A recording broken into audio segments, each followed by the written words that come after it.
All right, we're live. All right. Hello. Hello. Welcome.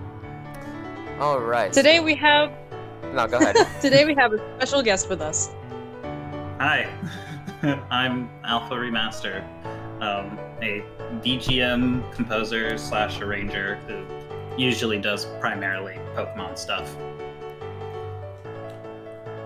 Oh yeah, that's all I got.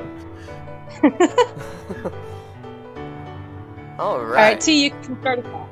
All right. So we have a couple questions to ask you today. So first question I have is, well, you kind of already explained what you did on your channel. So, Yeah. where do you draw inspiration from? Primarily, I draw a lot of inspiration from, obviously, Pokemon music.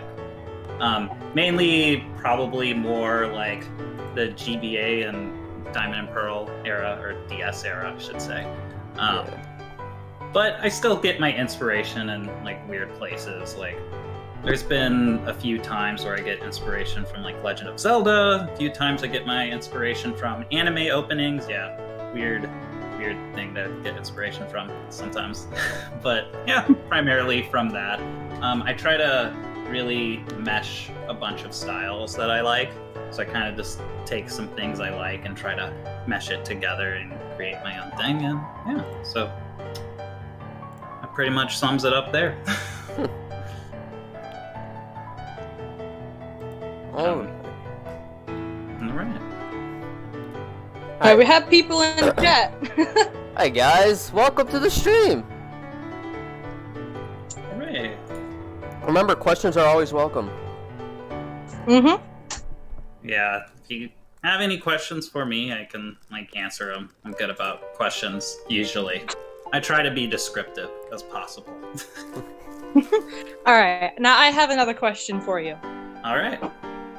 What is your favorite Pokemon generation? Not only for the Pokemon and the games, but the music that comes from that generation. Oh. Usually I separate that out by two, because like in terms of like favorite, like music wise, it's not really generation. I'll say like a game, because like I'd say Diamond and Pearls probably overall, and also Platinum as my favorite soundtrack overall. I'm not too big on Heart Gold Soul Silver. Like Heart Gold Soul Silver music's fine, but that's why I don't want to say the whole generation. But yeah, primarily Diamond and Pearl. But if I'm talking about actual, like if I do gameplay wise, I'd probably say Ultra Sun, Ultra Moon, Gen 7. Really big fan of Ooh. the Alola games. Yeah, they just hit different for me. So, but yeah, I really like how Diamond and Pearl's music is just structured. Its sound design is very different compared to any other Pokemon game, mainly because of it focuses more on kind of like a jazzy type of sound design rather than doing, usually a lot more Pokemon games nowadays are more mixed, but Diamond and Pearl kind of stuck to, like, it was kind of mixed. Like, you had orchestral stuff too, but like it felt pretty. Diamond and Pearl had a pretty clear direction compared to any other games, I'd argue, besides maybe like Ruby, Sapphire, and Emerald, because those are very orchestral based. Same for Heart Gold and Soul Silver. But yeah. So yeah, I'm trying to think of. I'd say I'm definitely more of a fan of older Pokemon music, because newer Pokemon music it's good too, but they swap out composers. Like now, I'm pretty sure with this new generation of Pokemon we're getting Toby Fox from Undertale. So Yeah. Oh yeah. yeah. So the music's starting to sound different. I mean, I do like some of the new composers, like Manako Adachi. She came on like Black and White. Now she does music. Like, she's one of the primary composers. Like, she did most of the stuff for Sun and Moon, did stuff for X and Y, and then some Sword and Shield stuff. Like, she did all of the Wild Area themes besides, I think, like the very first one, so Wild Area 1 or South. whatever you want to call the first part of the wild area. But yeah, I'm mixed though. I'll say this is my favorite, but I guarantee you, like next year, my opinion is going to be different. That just always happens. Always happens. So yeah.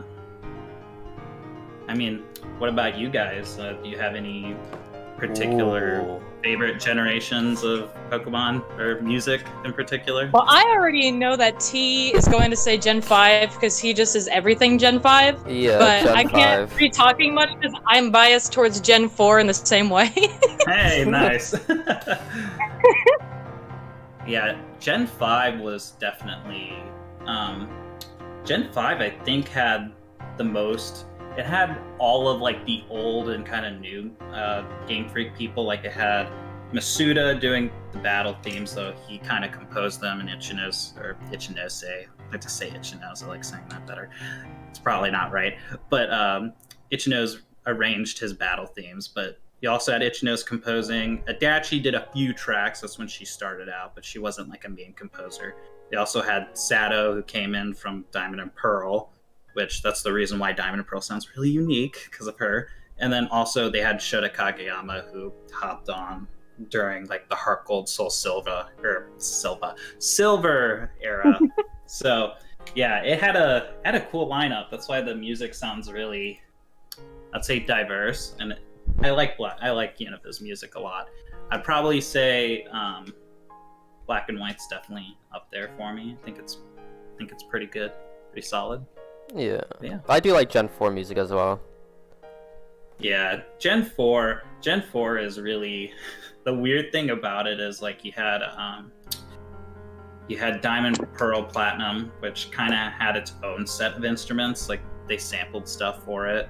So you literally had it where they used a lot of stuff from, like, these sound modules called SD90s, and stuff like that. But then for Heart Gold Soul Silver, they started sampling higher like VSTs and stuff like that. So they started like getting like pretty much like higher quality stuff. So like there's like a weird jump from Diamond and Pearl Platinum to Heart Gold Soul Silver.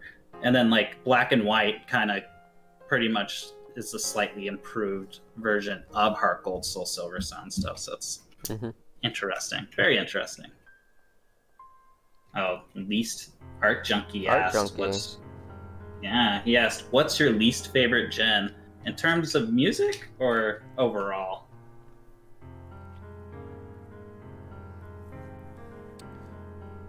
That is a good question, though. Yeah, that's a pretty good question. I guess, I'll just answer both. I mean, I would say in terms of gameplay, I'd say Gen 1, because I just think Gen 1 hasn't really aged that well. I don't think Red, Blue, and Yellow are bad. I'm just saying it's my least favorite. But in terms of actual music, I'd actually say Gen 1 as well. Yeah, I just realized it's just Gen 1 for both. I mean, I think the music in Gen 1's good. It's just kind of like, it's the first, and it just really doesn't have a whole lot to, I guess, compared to other generations of Pokemon music. Like, literally by the time we get to Gen 2, they added Ichinose and Mirakazu Aoki to, the team. So, like, the music, there's just so much more variety. Like, Masuda's a great composer, but it's just like, I feel that way about most soundtracks. When it's just one person, it just feels so repetitive in a way. It's just nice to have more than two people on a sound team, because it just adds more just creative diversity, I would say. But yeah, Gen 1, Route 1 is iconic. Oh yeah, very, very, very iconic. Oh yeah, incredibly iconic. I actually really like what Let's Go did with it, because Let's Go, I think, did a really good job. Yeah, Let's Go did pretty decent with that. Mm-hmm. But Let's Go did a great job with, I'd say, just doing the route themes and the battle themes. There's a few themes in Let's Go that's just kind of weird, because they try to go just completely orchestral with it, and like it's not bad, but then you got tracks like Pokemon Mansion that's just like, no. Pokemon Mansion is disgusting, and let's go. Like Fire Red Leaf Green did it better there, because there's just some Masuda tracks where it's just like, it's clearly meant to be more of like a techno slash electronic type of style. So, but yeah. Oh, I see that Gabe has a question. Ooh, if you could make he said, A Mount Rushmore of video game soundtracks. That's interesting. A Mount Rushmore? I think that means like the epitome of video game soundtracks. Definitely at least two of them I'd put as Diamond and Pearl Platinum. I'm just gonna bunch them in together because they're practically the same games. And then Ruby, Sapphire, Emerald, definitely those two. Like, I think those are pretty top tier Pokemon OSTs. I'm trying to think of BGM. If I could put like two others, because Mount Rushmore has like 4 people on it, right? I guess so. Yeah, maybe four heads. So I'd say Octopath would be another one. Octopath Traveler has pretty good music. Big fan of that. And then the number 4, I'd put Drill Dozer, which is unironically a Game Freak developed game, which is the same people that do Pokemon. So I'd put those four up there. They're pretty good. Also, if I could put like a 5th one, if I really wanted to, I'd say Mystery Dungeon Red Rescue Team, because my girlfriend's been getting me into playing those games. I actually never played a Mystery Dungeon game till like a month ago. So yeah, so it's been fun playing through that.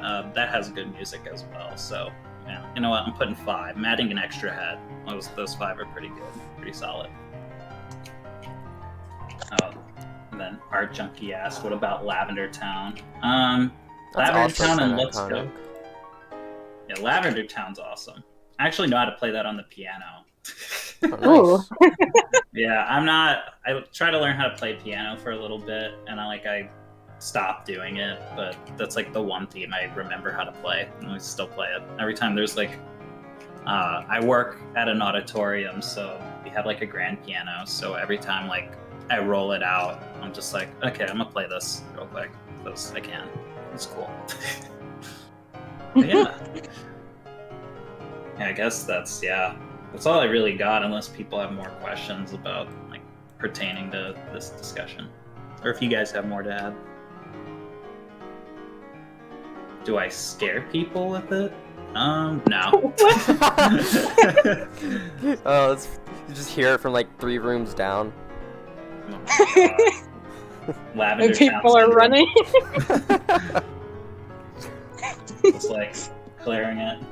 Actually, I thought about one Halloween when after I learned how to play it, just like playing it, like have my window open and just play it and just see how people react. But I'm just like, nah, too lazy. So, but yeah.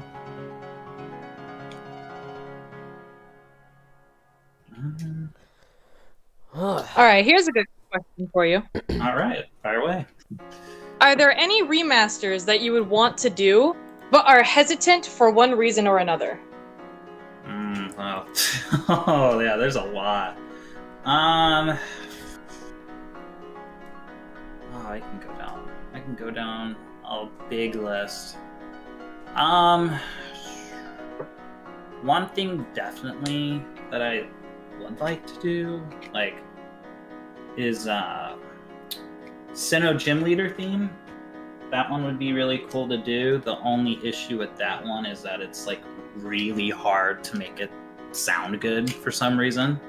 Like, there's people that have done it, but I don't know. I'm not like a big fan of any of the arrangements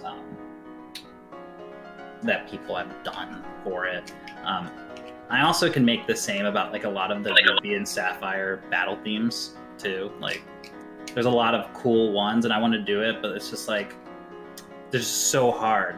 Like it's either like it's either just really difficult to make sound good, or someone made a version of that theme, and I'm just like, in my head, I'm like, no, I can't top it. I just can't top it. It's like, yeah, just sometimes there's just stuff out there that people make, and just like, this is really good. Like, I kind of just don't want to do it because it's just so good. And it's like, dang. Bums me out. But yeah, it is what it is. I try. Sometimes I do try to attempt themes like that. Just like, I usually give it up though. I'm just like, nah. It's like, oh well. So, oh yeah.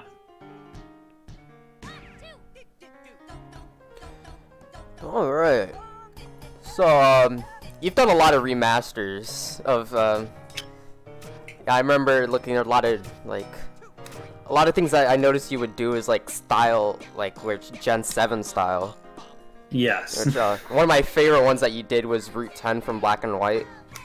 Oh yeah. The intro to that was just the coolest thing. So, which one was your favorite one to work on, out of any of the ones that you've done? Remasters. I've had like a weird shift. So I've been doing like Game Boy Advance insertions more than remasters now. I've just been doing that more for like the past like I'd say more like 3.5 years. Just because, but I've been trying to do more remaster stuff, and now I can kind of tell that like, okay, the Game Boy Advance stuff's making me want to do like more of a GM stuff and try to create my own style with it. So I've been having, I'd say, if I'm going, I'll split this up. So I'll say back then, like when I did Sun and Moon style stuff, I'd say I'd have to look at my channel actually. Let me look at my channel. Because like I have so many uploads. I just had to pick out one that I'm just like, okay, remember this. I'd say going back a little further, I'd say I really enjoyed one of them was Azalea Town, Heart Gold Soul Silver. I did an arrangement of that. That was like more of a Omega Ruby Alpha Sapphire style. That was really fun to do. I used a library called VSL for most of it, and I just love working with that library. Just really, really cool sounding library. Actually, a lot of Nintendo games use VSL. Like, it's just kind of like, seems like it's a standard for Nintendo. It's that library in particular.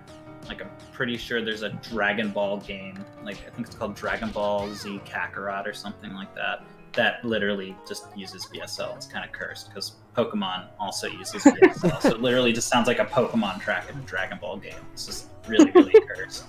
But if I could go maybe like Gen 7 style, like something I like that I did in Gen 7 style, like Gen 6 and 7, they're kind of close in style. Mm-hmm. They're pretty similar. Same for 8, because usually Game Freak, there was actually a long time ago, I'm gonna go on a tangent really quick. There was a interview that Shota Kageyama, he was a former composer at Game Freak, he did with Steinberg, a VST manufacturer, stuff like that, where he kind of explained like all of the stuff that Game Freak uses for Pokemon games, and they actually purposely limit the amount of stuff they use so the style's kind of more consistent, so people aren't using a bunch of stuff that makes it sound disconnected. So that's why I usually, like, you can probably listen to X and Y's gym theme and then listen to Sword and Shield's gym theme. They literally use the same orchestral library. It's really funny. Same for Oraz's gym theme as well. Those three use the same like orchestral library, which is East West Quantum Leap Symphonic Orchestra. That's from a company called East West or soundsonline.com. Oh yeah. But yeah, so it's all very, very similar. But if I had to pick like a Sun and Moon style thing, I actually really enjoyed doing it was the Unova Wild Battle, the Black and White 2 one. That was really fun to do because I used a lot of stuff that was used in Sun and Moon, and it's just it was fun to mess with. Took some liberties, and it's just a fun theme. It's been long, but if I go more recent, because I'm splitting this question up because my style's way different now. I've been doing some Drill Dozer tracks recently and some Mystery Dungeon tracks. I'm actually working on a few right now. I haven't uploaded. I actually have quite a few themes that I can list off that I really, really need to upload and finish. Like, I have Candlelight that's not done. Battle Tower from Ruby and Sapphire that's not done. And then I think I'm working on Magma Cavern from Mystery Dungeon. So I have 3 themes I'm still working on. And I'm just like, I want to make sure they sound good. But out of all of those, plus the new uploads, I really enjoyed doing a theme from Drill Dozer called Skulker Hideout and Factory. It's a really cool theme. Drill Dozer has really cool music in general. Like, if anyone here has not listened to Drill Dozer music, like, listen to it. It's awesome. It's literally like Pokemon music, but it's Gen 3 music, but better because it has more stuff than RSC did. Like, it adds more stuff to it because this game was developed after them, so it has more stuff in it, like more instruments, and it just sounds cooler. It's a really cool sound design because it kind of goes for like a punk type of sound design there. But yeah, that was a really long ramble. No problem. Oh, and then let's see. Someone asked, your name is Alpha Remaster. Do you like Alpha Sapphire? So the origin of my name is actually really funny. So I actually had a YouTube channel before Alpha Remaster. It was called Trey Pro Remixer. Very, very pretentious name.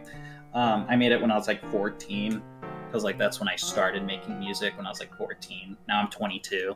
So yeah, like 8 years of music. But for like the first 2 years, I was on Trey Pro Remixer. It was just... That was when I was bad at music. So, everyone starts off bad usually. But what happened was I kind of just didn't like that channel. It wasn't very good. So I'm like, okay, I kind of want a fresh start. So what I did was I just was sitting down thinking of a name, and like my old name had Remixer and also had my actual name. My actual name is Trey. But I didn't want my actual name to be in the alias. So I'm like, okay. I do remasters. And then at the time I think it was May 29th, 2016 when I started Alpha Remaster. Yeah. It was during the time where like everything was Aura style, like all like the remixes and stuff. Cause Sun and Moon wasn't really out yet. Like we didn't have any information on it during that time. I think we only had like 2 trailers by that point. So it's just like, okay, we're just doing Raw style because we didn't know what Sun and Moon style sounded like. So I'm like, hey, Alpha means new beginnings. It's the first, it means beginning. It's the first letter of the Greek alphabet. And it's an Alpha Sapphire, one of the games I do music in the style of. So I took Alpha in Remaster and Alpha Remaster. That's it. That's a very simple but very catchy name. It actually is. I'm surprised I even thought of it as fast as I did. Because usually I'm terrible at names. But yeah, just some lore there. Also, Furry Fur asked, did you take any classes for music theory or get any schooling? So that's what's funny about that. So my first year of college, or my first 2 years of college, I didn't know what I really wanted to do. But my first semester, I took music theory 1, which that helped tremendously because I really didn't understand harmony very well. Like before, FL Studio has a feature called Ghost Notes, where I just kind of like, let's see the harmony in the background. I'm just like, oop, okay, I'll just match that. But sometimes it's not a really good idea. It's not very creative too, because sometimes like could do something a little bit better. But once I, took a theory class, I'm able to identify at least like basic triads. I can also identify 7 chords a little bit, but it's mostly triads because it was a first level. I wouldn't say it was entry level because there's a class before it that's entry. So I like hopped over. I actually got an email from one of the music teachers saying, "Hey, you shouldn't be taking this class." I'm like, "I'll be fine." And I was fine. Literally got an A. Like I was had the best grades in there. But yeah, that class helped a lot with just kind of like learning like basic structure, learning chords and all of that stuff. It really helped me a lot with composing too, because at that point I wasn't really good at composing. Composing was very hard for me to do in general. So I'm just like, oh. But this helped a lot. Only thing that sucked though is I had to do sight singing. Oh, I remember that. Yes. I hate sight that. Sight singing sucks. I can't do it. And I'm not, listen, you hear my voice. I do not have a singer's voice. Like I straight up don't. So it's just like, what I had to do was like people would be singing in the background. I'm like, okay, I'm just gonna match their harmony. I'm like, just don't try. But then like my individual tests, I just like bomb. But luckily, I was so good at the written portion of theory, I like destroyed it, demolished it. I was better than most music majors at it because I had more experience because of me working with music before a lot of them did. But it was just like the sight singing part. I'm like, no, can't do it. But after that, I transferred because I did 2 years at community, and then my 3rd year at college, I went and majored in audio and media arts, which is pretty much like a Bachelor of Arts version of an audio engineering degree, because usually audio engineering is a Bachelor of Science. So I learned kind of like how to mix and master remasters properly, just music in general. I learned how to mix and master like the actual process and, just doing it to make it sound more professional. And one of the classes I had was a sound design class too, which was pretty fun. But I only did that for a year, and then I got like a full-time job, and I just put my schooling on pause because I like have a really, really nice full-time job that's like pretty much was my dream job, at least, to get me started in just the world of audio in general. So yeah. Yeah. So there you go. Some cool lore about me, I guess. But thank you, Yeah, Oom's my girlfriend. So. Oh, nice. Welcome. Sorry, Oom. But yeah, so yeah. Just trying to think what else. I guess what I can say for like, I'll just say this because I'm sure someone will ask this, just because like usually when I stream on my own channel, usually people ask me this, so it's probably gonna pop up. But like usually people ask like, oh, is like theory like required? It's like I tell people usually, I'm like, okay, it's like, it's weird. It's technically not, because theory more exists to explain why music works the way it works, not like a technical guide. But at the same time, it does help to have that knowledge, at least like have a basic understanding of it, which you can really learn. There's so many tutorials online to like actually like learn how to like identify triads, learn harmony, counterpoint, all of that stuff. There's so many tutorials online that help with that.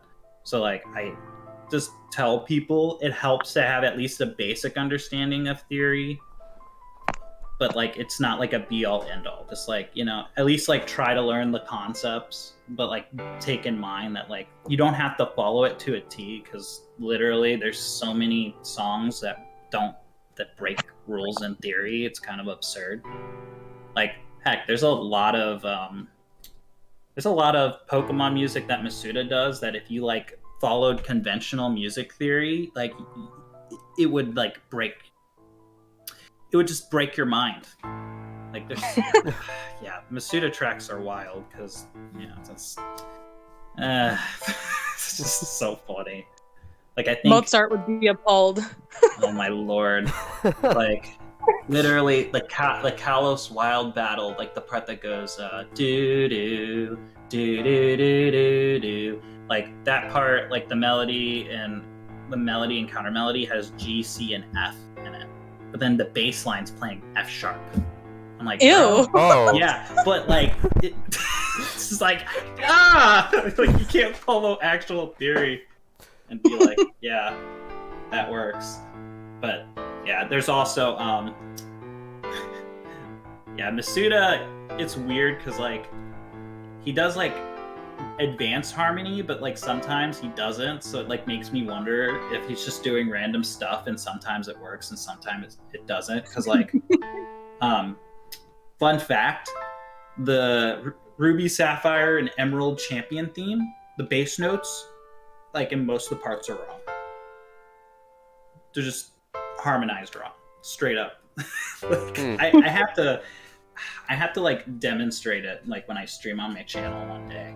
But me and one of my friends, his name is Record Reader on YouTube, and we're looking, like me and him are just talking. It's like, yeah, the bass line's like really messed up in Steven's theme. I'm like, really? So then I go back, I'm listening to it, I'm like, oh my lord. It's just really wrong. And the crazy part is his melody and counter melody tells him what like bass notes he should use. Because usually Masuda uses like, I call it ping pong bass, where it's just like it goes between like notes on the chord. So like he had it there with his melody and counter melody, but he just like ignored it. I'm like, you literally had that to reference right there. You can listen to it and hear that it's not right. So that's why like I can't listen to that theme the same anymore. And I had to actually explain that on a stream the other day to I'd say like a few months ago. Because like I did a tier list of Pokemon music, like specific themes, and some guy got really like upset at me because I'm trying to remember. I put Hoenn's the Hoenn trainer battle. I put a tier below Sinnoh's, and he's just like, wow, they're equally good. And then I had to explain to him, yeah, the Hoenn trainer battle also has a few parts where the bass line is not correct. And he's just like, I don't get it. He's just like, you're just being contrarian. I'm like, no! I'm like, I'm not being contrarian. I'm like, that's what happens though when you learn more about this stuff. You're just kind of like, oh, well, I just ruined the theme for me a little bit. Like, I can still listen to it and enjoy it. It's just like one of those things where I'm like, now I hear it. It's gonna bother me to some extent. So. Yeah, one of the other things I noticed is that Pokemon music really likes their secondary dominance. Oh, yeah. Because, the other day, I remember I was trying to just figure out the melody to Orberg, and it's like started going in all these weird directions, and I was like, oh, this is so many accidentals. Oh, yeah. Sato in particular, she really loves using accidentals. Like, same for Ichino's. I would say the main people that love to use secondary dominance the most are Sato and Ichino's. Sato she's really big on 7 chords. Like, a lot of her stuff has 7 chords. Whereas, like, Ichino's, he'll use 7 chords sometimes, but he usually uses triads. But Ichino's stuff is, like, a lot like J-pop and, like, anime openings and stuff like that. Like, he uses progressions very similar to those. Like, the Sword and Shield Galar, or like there's the Galar motif, which is the do do do do do do do, like that one. Yeah. That's a progression Ichino's has used since Gen 2, and he's used it in every single Pokemon game. So, the same tracks that use like the same progression as like the Galar motif includes like the GSC end credits, Ekritique, Evergrande. Let me try to think. Oh, Sunny Shore. Opalucid, Humalao, Route 10 from Sun and Moon, and the list is even bigger. There's a bigger list, but like that's just a handful of themes that just uses that same progression that has a secondary dominant. That just blew my mind. Now that you mentioned Opelucid and Himula, now I hear it like in my mind. Yeah. Oh yeah, it's cursed. Actually, like sometimes when I actually compose, like I just did a new theme for a project I'm working on with my girlfriend, which is called Peach and Lime, or Pokemon Peach and Lime. The theme's called Rosewood Town. I literally used that progression in the song because I'm like, why not? It sounds Pokemon-esque. Like, it just sounds good. It's cool. But yeah, that's actually something really funny too. Ichino's uses a lot. He takes a lot of inspiration. Same for Sato. They take a lot of inspirations from like older. I don't want to say older music, but they take inspiration from music from like the 50s, 60s, and 70s. Like Ichino's, the GSC end credits. Have you guys ever heard of the Beach Boys before? I believe so. Yeah, so the song Kokomo uses the same, like the beginning part has the same progression as the GSC end credits, which is that descending progression where the bass is going down chromatically, just because of how like the chords are laid out.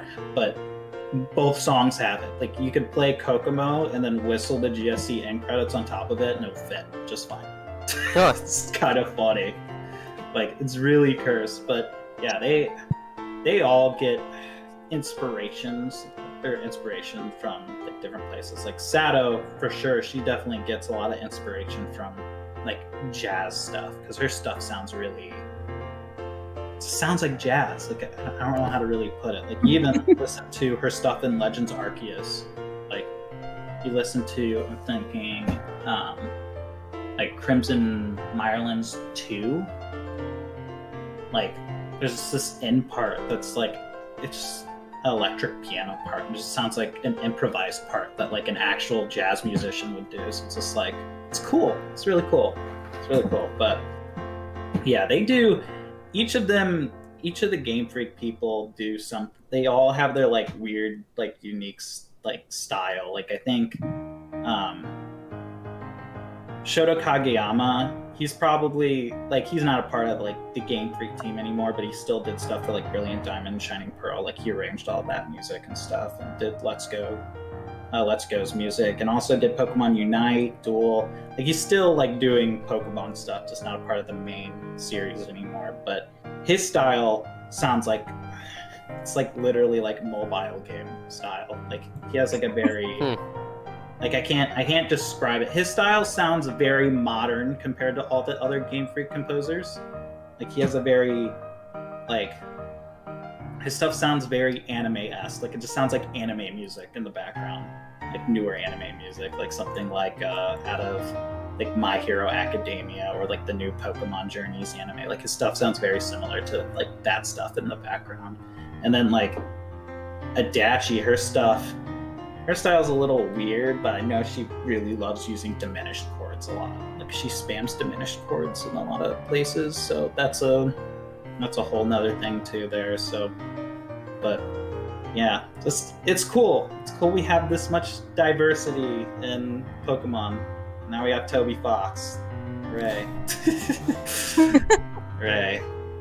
Not a huge fan, but we'll see. I hope he does good.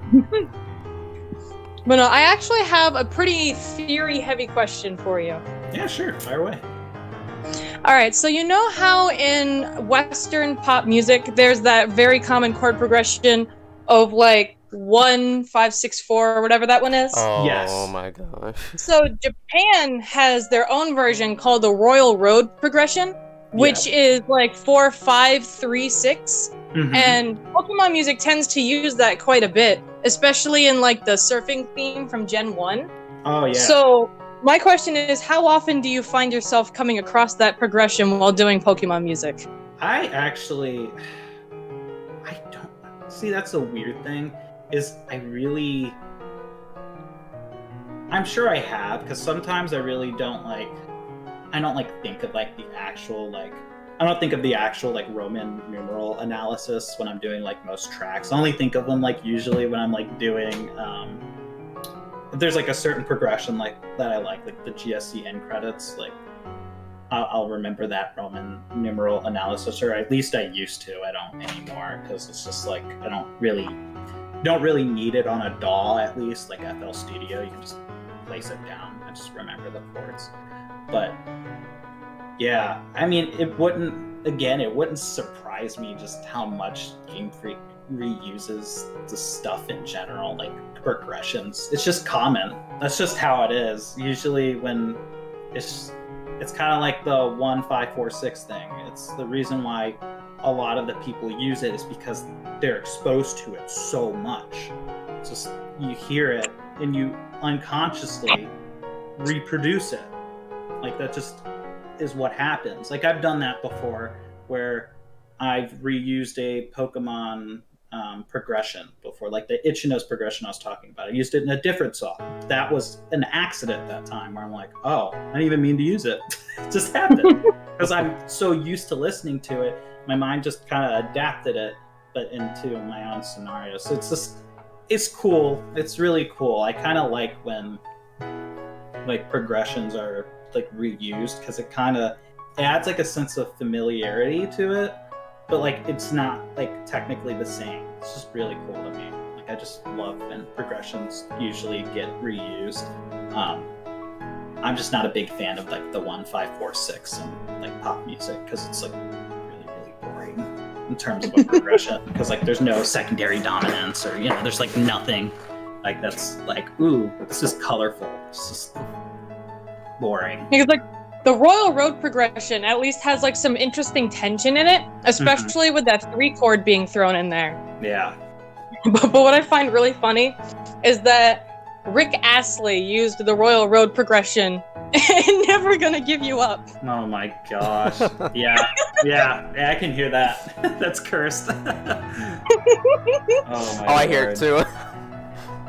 Yeah, so now whenever I listen to an anime theme that has that progression or a Pokemon song that has that progression, I just hear Rick Astley.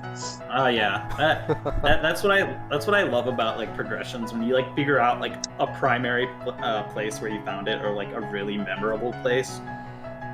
You can just hear anything on top of it, like the Ichinose progression, because like he used it so much in Galar. I just picture the Galar motif in like most of like the time I think of that progression now. It happens. It's cursed. It's so cursed. But yeah, it's neat. It's neat. I just think it's just cool how like Ichinose, like he's been doing that for so long with that one progression of his. Like it's just so subtle. Like it's like one of those things where it's just like you're not gonna, like, unless you're like really actively looking for it, you're not really gonna pick up on it unless someone points it out. I'm just like, I just think that's like kind of a level of genius sound design. I'm not gonna say like he's like up, I don't know. Like I just think that's like a really, really smart way of doing sound design. And also when you have to compose the amount of themes they have to do for soundtracks, like Pokemon soundtracks are getting bigger and bigger. Just because the games are expanding in scope. It just saves them more time in the process, and also making the themes tie together as well. So it's just good way around that.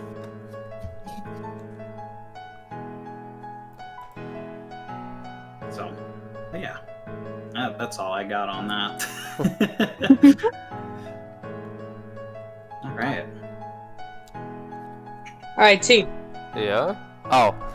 You can go.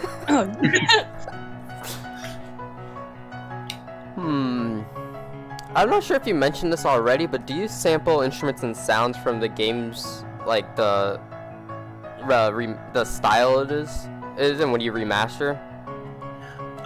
Like, you mean like reusing like original samples and just like updating them? Yeah. Like, just use the uncompressed. I do that sometimes. It just kind of depends on the situation.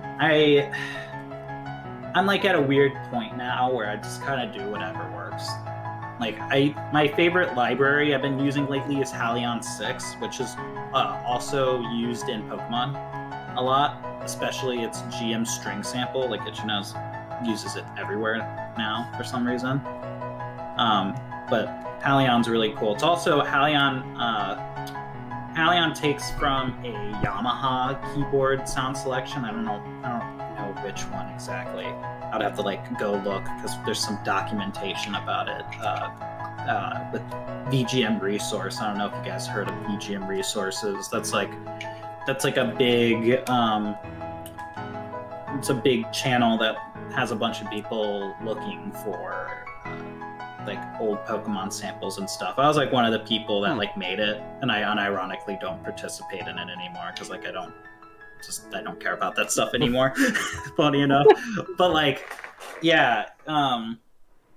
but the same keyboard that Hallion took stuff from was used for Colosseum sampling, Pokemon Colosseum. So if you ever listen to Pokemon Colosseum music, the strings used in that song, Ichino's uses in tracks I'm trying to go off the top of my head, I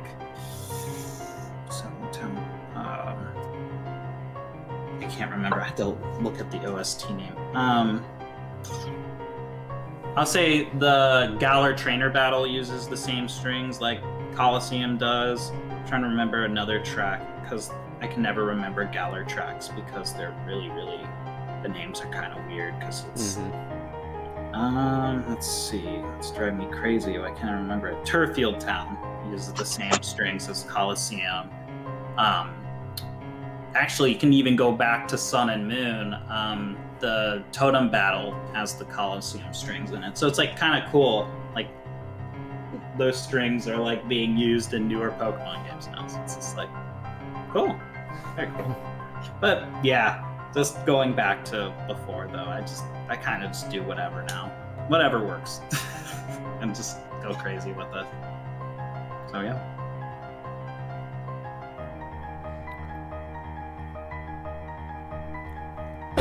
All right.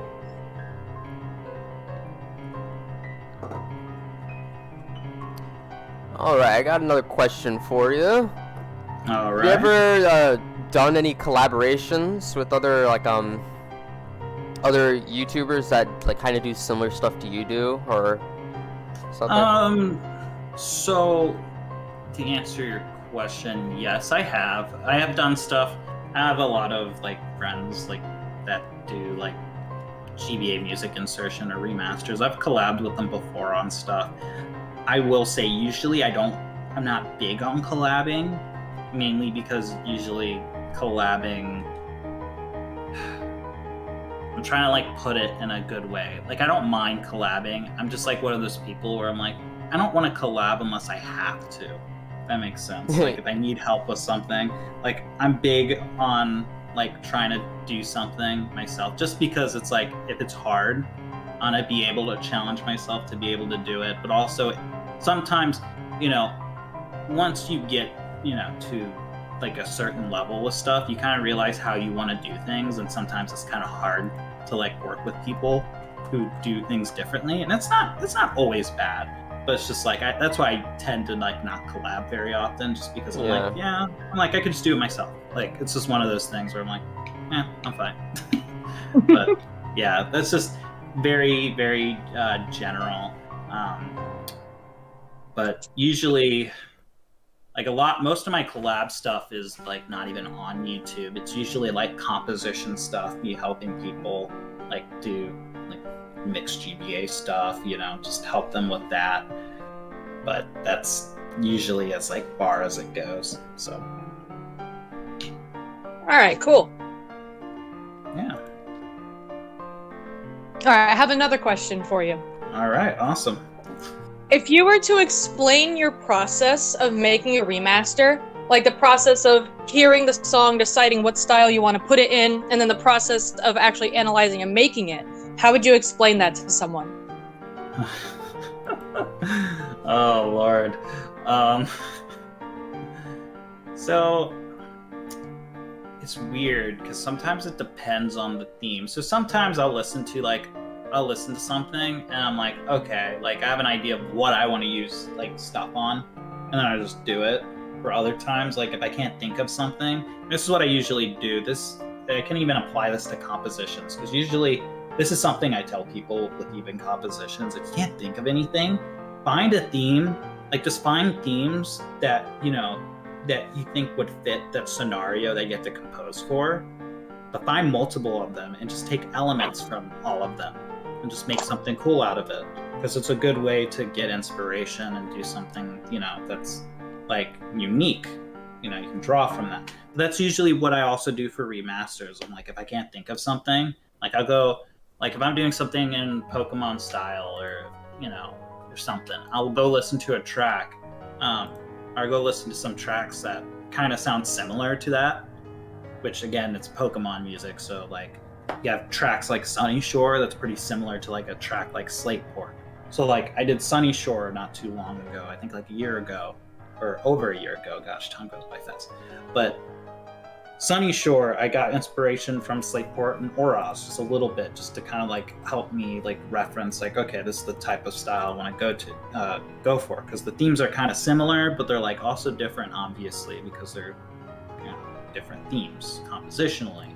It's just a very similar style. So I'll do that usually if I need to like be like, oh, I don't have any ideas for like a part or something. Oh, let's do it like that part and that song.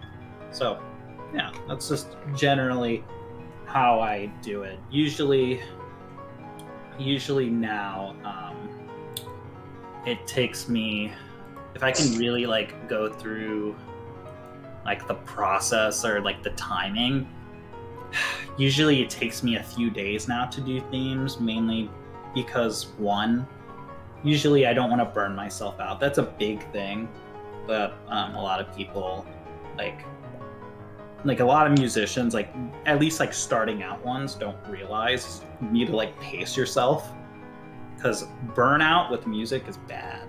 Like when you get burnt out, you can't like there's like ear fatigue, which is like from mixing, where like your perception, your EQ perception's like off, so like mixing stuff, you're gonna come back and it's gonna sound worse.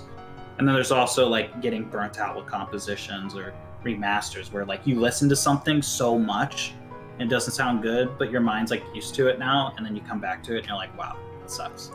Like it just it's one of those things where like I try to take my time with things, because I realize like that's how I usually produce like my best work. And that's something I just advise everybody who works with music. Just take your time with stuff. Like you don't have to rush out something, or just take the time and make it just sound good. That's why like, it's good to also take breaks in the middle of working on music. Like I'll do that, where I'll just go on my phone for like 20 minutes or something and be like, okay, get off my phone and check this out again, because then it's kind of like a refresh of your mind, you're clearing the cache or something. I don't know. You're just like getting it like, okay, my mind's a little bit more fresh with it. I can, continue with it, but it's not gonna have inconsistencies, or I'm not gonna get burnt out so bad. But yeah, so pretty much. Yeah, speaking of burnout, that reminded me of something. I remember I think it was after I worked on the first quiz we did, which I basically worked for 7 hours straight doing 14 different arrangements. Gosh. And then immediately after, I was like, I want to get some Pokemon stuff done. So then I did, I think, 2 more Pokemon songs. And then I sent the MIDIs to T. And then the next day, we listened to the Vilestone one, and it sounded so bad. Oh, yeah. It's bad. That's why... Oh, my God. Oh, that's so frustrating. It's really frustrating with compositions, especially, because you'll write something.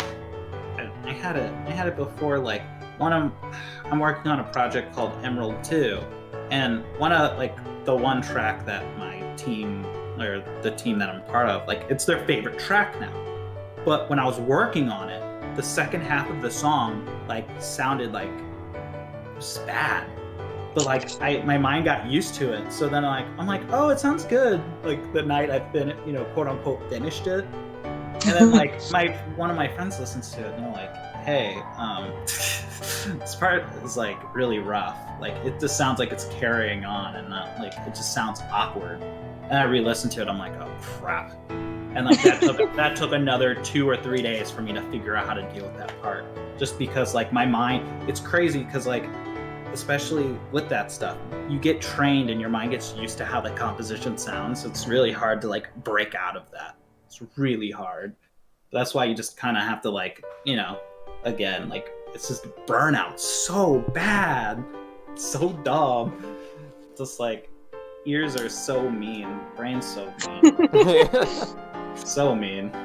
But yeah, it's funny though. I love it. It's just really funny. Oh, you know what that reminds me of? Hmm. You ever have that weird phenomenon where you accidentally fall asleep to a song playing on loop, and then when you wake up, it sounds horrible the next time you listen to it? Like, it sounds so different. Oh my god. I get that. Surprisingly, no, but here's Really? the thing. I have a different... I wouldn't say it sounds different. I have like a different problem. Like, what I do is on my phone, if I set a song or if I set a ringtone or my alarm to a song that I like, I learn not to set it to a song I like too much, because then it'll start getting on my nerves. So like, my ringtone for a while was Slateport from PAWd. I love that theme. I still love it, but there was a period where I'm like, I started getting too many phone calls and the theme kept playing. I'm just like, I hate this. Like, I don't hate the theme. I'm like tired of listening to it. I'm like, it's just so dumb. Same for like my alarm. I think I set Slateport or something. Like, I can't remember. It was like a different song for it. But like, I started hating that song too. I'm like, yeah, maybe I shouldn't do that. So like now I try to not pick songs I like too much for it. Because then I'm like, okay, like, at least it's not like a favorite song where I'm like, okay, I like don't like it anymore. I don't want to ruin it for me. So I'm just like, yeah, I'll just pick like an okay song. But that's happened to me. But like the sleeping thing though, that's interesting. It's very interesting. Yeah, I it's can like see that I'll be happening. listening to a 10-hour loop of Jubilife or something, and then I fall asleep listening to it on accident because I was working on something, and then when I wake up, I was like, the main melody is ducked underneath everything else in my hearing, and I'm hearing the tiniest little details that you didn't notice before, and then it just sounds so weird. Oh yeah, I'm actually that's a thing too. They actually, this is something I realized, like, you know, that learning. Like one thing is like, even though like I take in theory, I still like look up like, you know, cool tutorials and stuff, you know, just to, you know, brush up every once in a while. And I run into those videos where they're like, it's like notes, but like they play them on loop, so like your mind remembers them, so it helps you kind of develop like a relative pitch type of thing. And like they tell you to fall asleep to them, so like that actually doesn't surprise me. Like you just wake up and you're just like, yeah, I can hear like fine details in this song more, because like it's playing it so long, your brain's just like, got this, absorbs it like a sponge. Yeah. But yeah, it's neat though. It's really neat. Just funny. I gotta actually try that one time just to see what happens. Just like play something. Now, pick a song that you're not that big a fan of, or else it'll ruin it for you. Oh yeah, no, I believe it. I believe it. That doesn't happen. Well, Like, what I happens... started Oh, using sorry. that.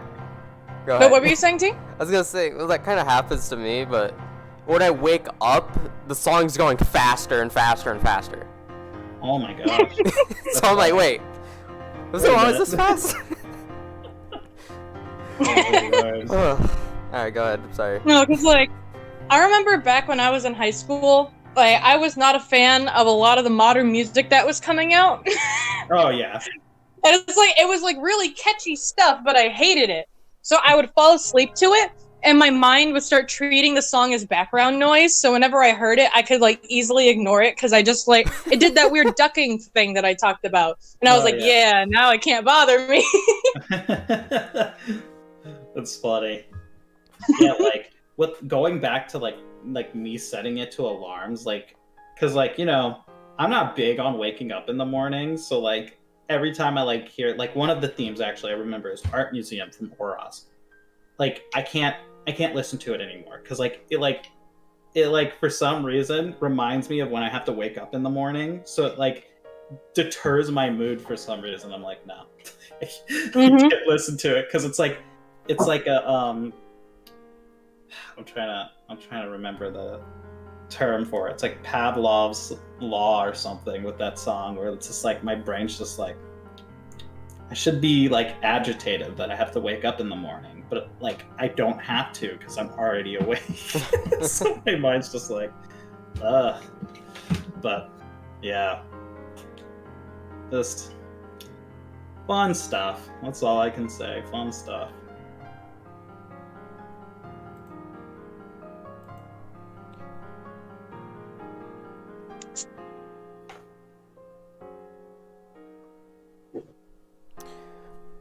Alright, let's see. How long have we been going for? We've been going for an hour now. We can go for a few more minutes. If you guys have any questions, go ahead and leave it in the chat over there. Yeah, just shoot me some questions. I'm sure I can answer some more. One of the other things I just remembered is for a while I had Cynthia's battle theme set as my alarm. Oh my But god. it was like later in the song. And so it was just that one specific part that started doing the weird ducking thing. And so now whenever I listen to Cynthia's theme, like it sounds perfectly normal. And then when it hits that one section, it's like my ears grow a little numb from it and it sounds different than all the rest of the song. It's so weird. Oh yeah, it's cursed. No, yeah, that's one thing is a lot of like just me talking about Cynthia's theme in general. Like I make some people upset when I'm like telling them like I actually don't care for that battle theme that much. I actually don't care.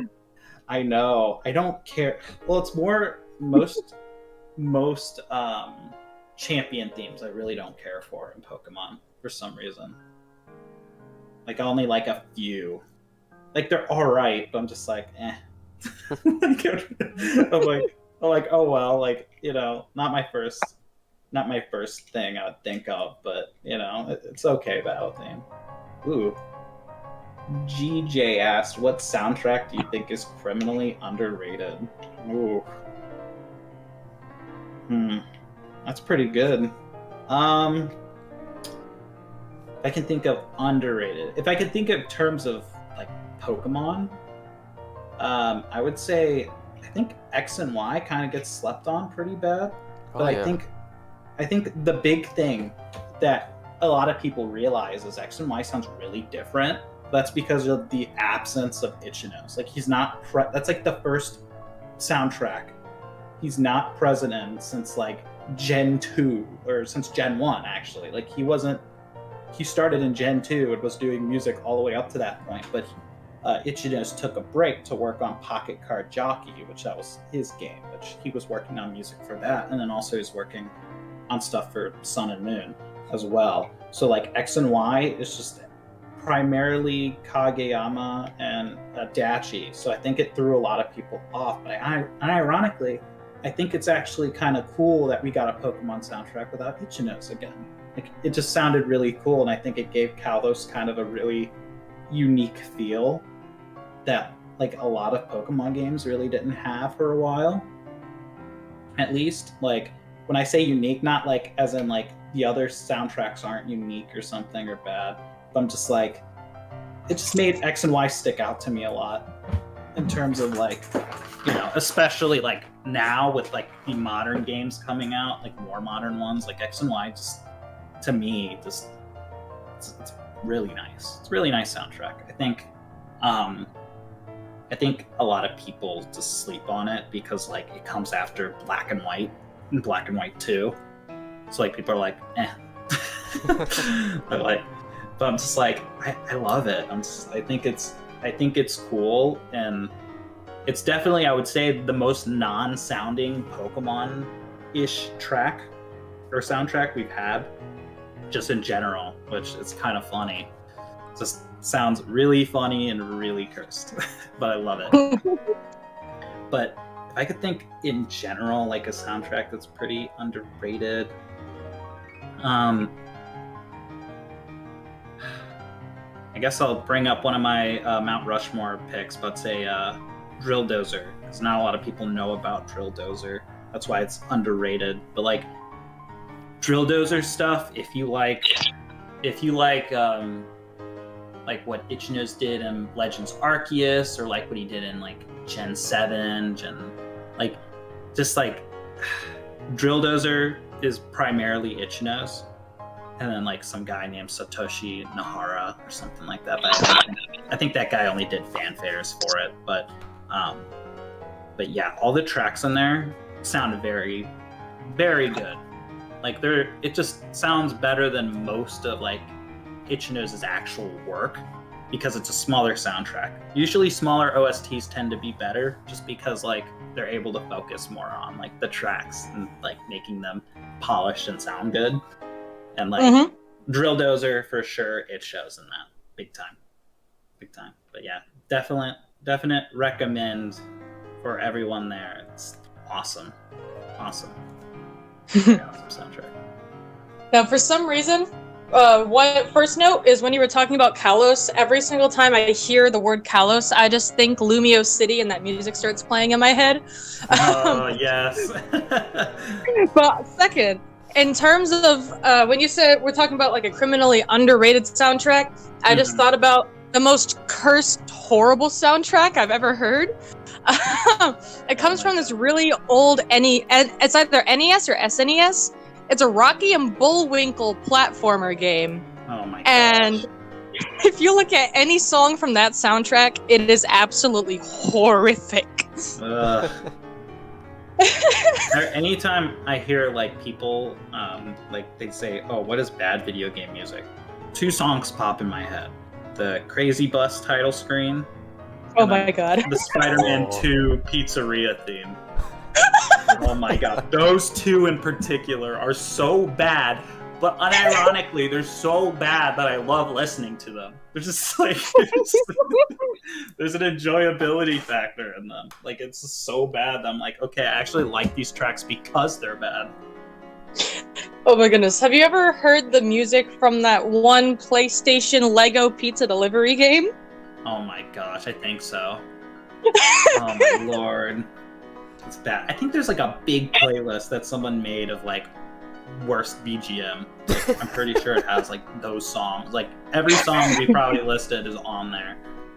Just listed. And it's just bad. It's so bad. But yeah, because like usually that's one thing that actually blows my mind away. It's like a lot of these like either something I notice a lot with like even fan projects or like indie games, a lot of them can't find like composers, and it like blows me away because like there's, or at least like decent ones, because like there's so many like really cool musicians out there that are looking for work, and I'm just like, I just hear about like some popular game like using raw MIDI files for their music. I'm just like, what?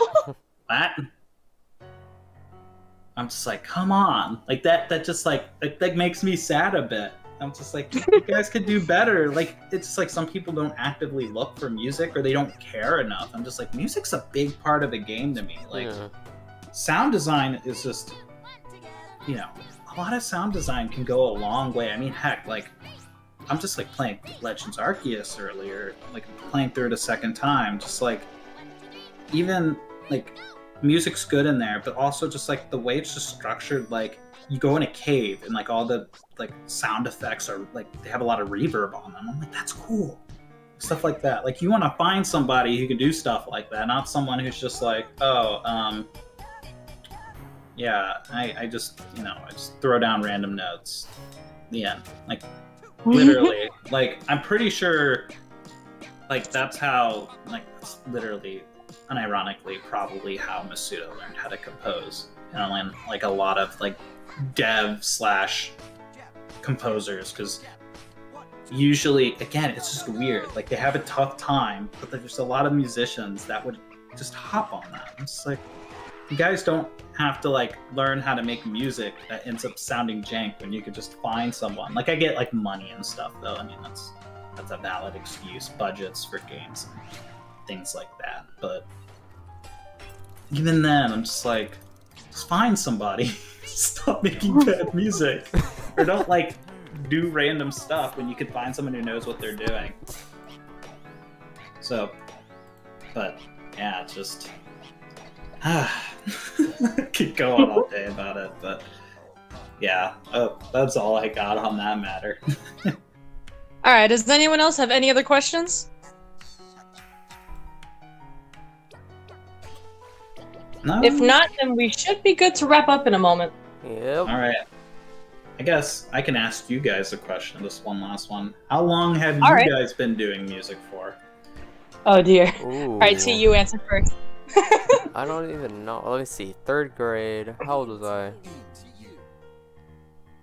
Like, I think 8 or 9, right around there. Alright, so about 12 years. Wow. Okay. Alright, so it depends on what you define as doing music. I guess, when did you start, like, doing, like, your, like, piano stuff that you're doing now? Piano, I actually haven't been that involved with, aside from messing around with a keyboard when I was, like, 7 and trying to figure out how to play Ode to Joy. But, yeah. I got into making music probably in the 8th grade when I was starting to learn how to play oboe in band. Okay. And that's when I made my first ever composition, which actually isn't horrible, but it's not good either. Oh, yeah. And then I took music theory in high school, like AP music theory, and I got a perfect score on that exam, which is pretty cool. Nice. And before that, I was kind of messing around with music, not knowing what I was doing. But if I were to say, when did I start making music, that would be 7th or 8th grade for me. Okay. Yeah, I started in 2014, so like that was me like 8th grade, or it was like the summer of before I went and started high school.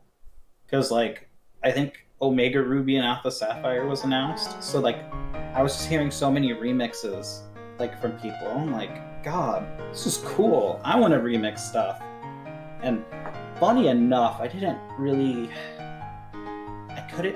compose anything until like 3 or 4 years after I started remastering, because like I was just in a weird mindset where like I didn't get into it initially to compose. I just wanted to like remix stuff, and then like I gradually like wanted to compose stuff, but I just didn't have like, you know, I didn't really have background knowledge on it. So I'm like, oh, okay, like I need to get more background knowledge of it and actually look at stuff.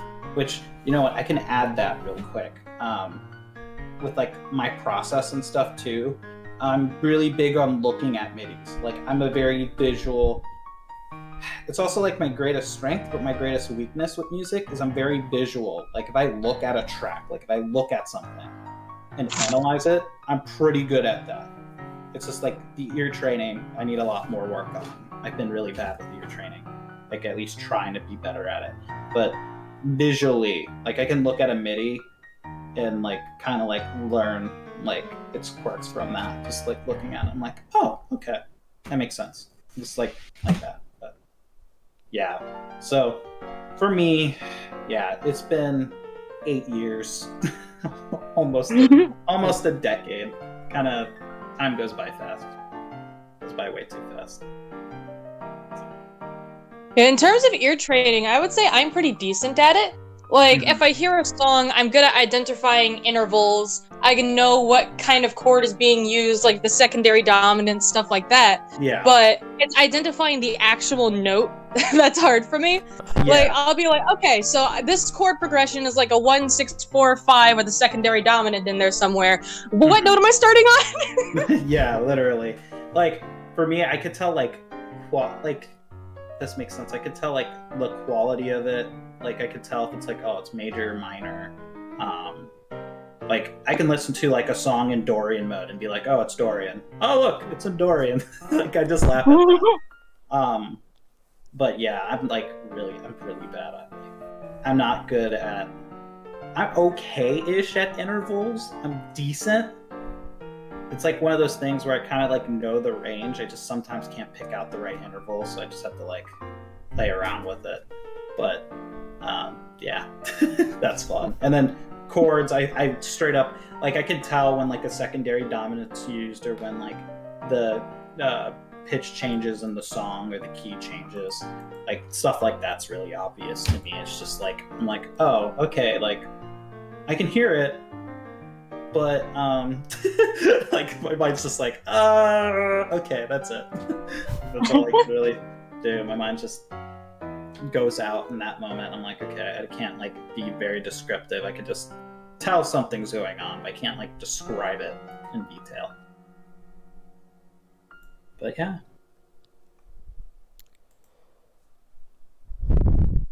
All right, it looks like we don't have any other questions, so we should be able to wrap up. All right. Awesome. Any parting words? Thank you for having me out here. It was fun to be able to just talk about, music stuff. I always enjoy it. Yeah, usually, like, my girlfriend has to listen to me, like, ramble on about it. She doesn't care, but, like, sometimes I'm like, I feel bad. I feel so bad because, like, sometimes I go too much into detail on stuff that, like, she might not know, or, it's something that, she has to eventually learn for herself, or at least I have to help her with, or teach her.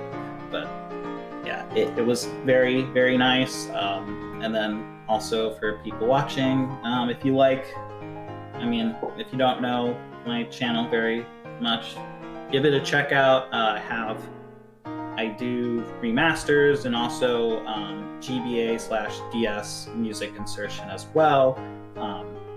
I will say I'm trying to do more arranges, but I'm also trying to do compositions as well. I'm trying to just do a blend because I'm starting to like composing. I actually straight up like composing more than arranging, because I just think it's fun to kind of write something that's my own. Yeah, so if not, just give me a check if you want. If not, oh well. Links will be in the description. Yeah, links are in the description.